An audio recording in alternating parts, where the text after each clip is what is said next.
Title: सहयोग की शक्ति, the power of collaboration.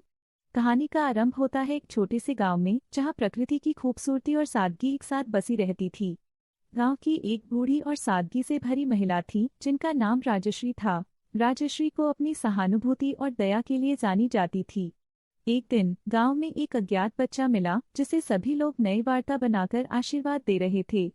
Rajshree ने वह बच्चा किसी के पराई नहीं समझकर अपने घर में ले लिया। उसने उसको अपने बच्चों की तरह प्यार दिया और उसे अपना बना लिया।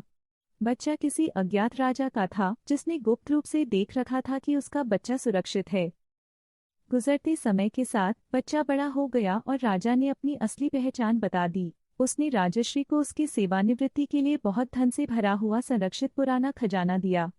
राजा ने कहा, तुमने इस बच्चे को प्यार दिया और उसके जीवन को सजीव किया है, इसलिए यह सब कुछ तुम्हारा है। राजश्री ने धन को नासमझ समझकर अपने गांव के लिए कुछ सुनिश्चित करने का निर्णय किया।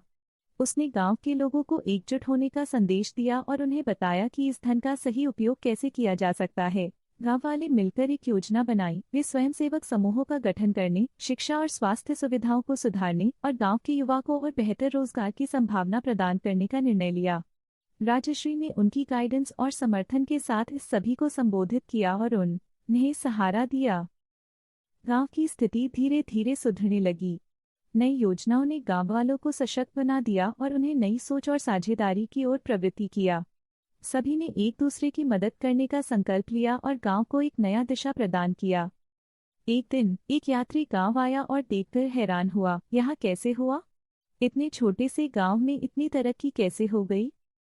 राजश्री हंसती हुई उत्तर दी, सहयोग की शक्ति ने हमें यहाँ तक पहुँचाया है।